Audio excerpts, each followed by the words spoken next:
In the desolate and haunting landscape of Saddleworth Moor in England, a series of heinous crimes would unfold in the 1960s that would shock the world.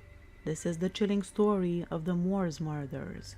It all began with the innocent victims, children who had their lives brutally taken away.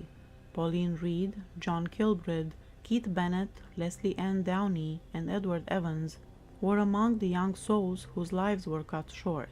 Pauline Reade was born on July 31, 1947, in Manchester, England.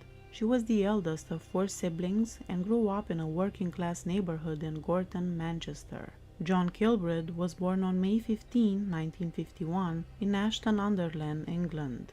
This was a town near Manchester. Keith Bennett was born on June 12, 1952, in Longside, Manchester. He lived with his mother, Winnie Johnson. Lesley Ann Downey was born on December 28, 1954, in Manchester. She came from a family of 5 siblings in Ancoats, Manchester. Edward Evans was born on October 28, 1949, in Hattersley, Greater Manchester, England. Edward worked as an apprentice engineer and lived in Hattersley. The families of these children were left shattered, their lives forever scarred by the unimaginable horror that unfolded on the desolate moors.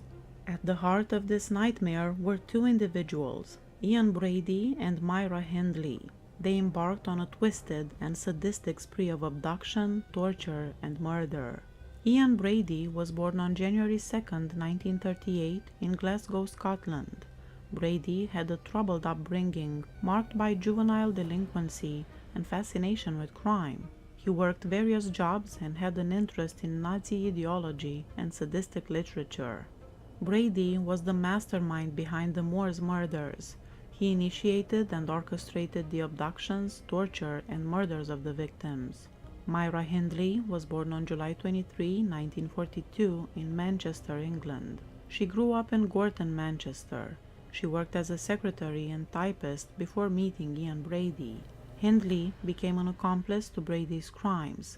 She actively participated in the abduction and murder of the victims and assisted in luring them. Together, Brady and MYRA HINDLEY carried out a series of horrifying crimes that shocked the world and left a lasting scar on the history of criminal cases. Brady, a calculating and psychopathic figure, enlisted the help of Hindley, his girlfriend at the time, to lure children into their trap. Over a period of years, the Moors became the backdrop for a series of abductions and murders. The victims were assayed, tortured, and killed before being buried on a desolate landscape. On July 12, 1963, Pauline Reade was lured into a car and taken to a remote location. On her way to a dance, Pauline agreed to climb into Hindley's car so she could help her seek for a glove. Brady rode up on his motorcycle as she drove to Saddleworth Moor in the Pennines, just outside of Manchester. Pauline's throat was sliced twice, and she was assayed. Despite being buried on the moor, her body wasn't discovered until 1987. Brady claimed Hindley was involved in the sex abuse, but she claimed that she had remained in the car until Brady had come to show her the teenager's body. On November 23, 1963, John Kilbride was enticed and taken to a desolate area. The schoolboy had been working as a market assistant in Ashton-under-Lyne when Hindley lured him. She offered to drive him home, but they decided to take a detour to the moors instead, claiming that they were looking for a misplaced glove, the same excuse. John was never seen again, and his body was not found on the moor until October 1965. He had been assayed and strangled. On June 16, 1964, Keith Bennett disappeared while on his way to visit someone. While walking to his grandmother's home in the Longside neighborhood of Manchester, Keith was persuaded to get inside Hindley's mini pickup. The 3 of them wound up making a detour to windswept Saddleworth Moor in a predictable way. Brady confessed to Hindley to strangling the youngster and assaying him. The only body that hasn't been discovered is his. Mrs. Johnson passed away in 2012 without ever having her son buried. On September 30, 2022, it was stated that a writer who had been investigating Keith's murder had discovered what appeared to be human bones. Greater Manchester Police was informed of his findings and said it was conducting an investigation. On December 26, 1964, Lesley Ann Downey was lured away and faced a tragic situation. On Boxing Day, Lesley was taken from a fairground to the couple's ordinary home where she was restrained, stripped, and made to pose for pictures. They caught the girl pleading for her life on camera. The 16-minute recording where she pleaded before her death, "Don't undress me, will you?" and "I want to see mommy," was played in full to a silent courtroom during the pair's trial. The little girl was also buried on the moors. On October 6, 1965, Edward Evans, the apprentice engineer, was executed in front of Hindley's brother-in-law, David Smith, who had his own police record after being enticed back to the murderer's home from a Manchester train station. The heinous crimes went undetected for some time, but as the body count rose, suspicions grew, and investigators intensified their efforts to bring the perpetrators to justice. The investigation into the Moors murders was a grueling and painstaking process. Detectives faced the daunting task of piecing together evidence from the remote moors. The breakthrough came when MYRA HINDLEY's brother-in-law, David Smith, witnessed the murder of Edward Evans and went to the police. His testimony would ultimately lead to the capture of Brady and Hindley.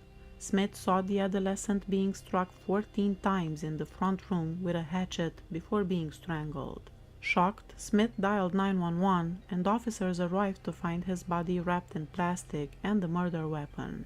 Brady's papers on sadism and perversion were rummaged through by police after his arrest, and they discovered plans for how to dispose of Evans's body on the moors. Brady and Hindley both entered not guilty pleas at their April 1966 trial in Chester. Brady, who was 28 at the time, was nonetheless given 3 concurrent life sentences for the murders of Edward Evans, Lesley Ann Downey, and John Kilbride. Hindley was given 2 life terms plus an additional 7 years for being a Kilbride murder accessory. Due to the death penalty being abolished earlier in 1965, the couple narrowly avoided receiving it. It was not until 1985 that Brady finally confessed to the killings of Pauline Reade and Keith Bennett. The psychological profiles of Ian Brady and MYRA Hindley were complex and included elements of psychopathy, sadism, and criminal behavior. Brady exhibited characteristics consistent with psychopathy, which is marked by a lack of empathy, remorse, and the tendency to manipulate others. He displayed a callous disregard for the suffering of his victims and the capacity for extreme violence. Brady had a strong sense of superiority and believed he was intellectually superior to others. His narcissistic traits contributed to his belief that he could commit and get away with heinous crimes. His sadistic tendencies were evident in his enjoyment of inflicting pain and suffering on his victims. He actively sought to torture and degrade them before ending their lives. Brady had a fascination with crime and had an extensive collection of books on the subject, including works on serial killers and sadistic acts. This interest may have contributed to his violent fantasies. MYRA Hindley, while also exhibiting psychopathic traits, was often described as more compliant and manipulative than Brady. She willingly participated in the crimes and lured victims, displaying a degree of control over her actions. Hindley had the ability to appear normal and non-threatening, which allowed her to gain the trust of the victims and their families. This adaptability was instrumental in her role in the abductions. Similar to Brady, Hindley displayed a lack of empathy for the victims, as evidenced by her active participation in the assay, torture, and murder of young children. While she exhibited psychopathic traits, Hindley also appeared dependent on Brady, often deferring to his authority. Her involvement in the crimes was partly influenced by her relationship with him. The Moors murders case, involving the heinous crimes committed by Ian Brady and MYRA Hindley, garnered significant media attention in the UK and beyond. The media's reaction to the case was intense, with several notable aspects. The media coverage of the Moors murders had a profound impact on British society. It led to discussions about the criminal justice system, the treatment of child murderers, and the need for improved child protection measures. The case is often cited as a turning point in the way true crime stories are reported in the media. It raised ethical questions about how much graphic detail should be shared with the public and how the media should balance the right to know with the potential harm caused by sensational reporting. The Moors murders case remains one of the most infamous and enduring true crime stories in the UK. It has been the subject of numerous documentaries, books, and films, continuing to captivate public interest and generate debate. Brady's final years were spent on a hunger strike, and in 2017, in Ashworth Psychiatric Hospital, he was fed by force. Hindley passed away from pneumonia while incarcerated in 2002. The Moors murders are a dark chapter in the annals of true crime, a reminder of the capacity for unspeakable evil within some individuals.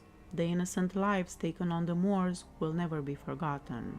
Please hit that subscribe button if you like my channel. See you next time. Bye bye.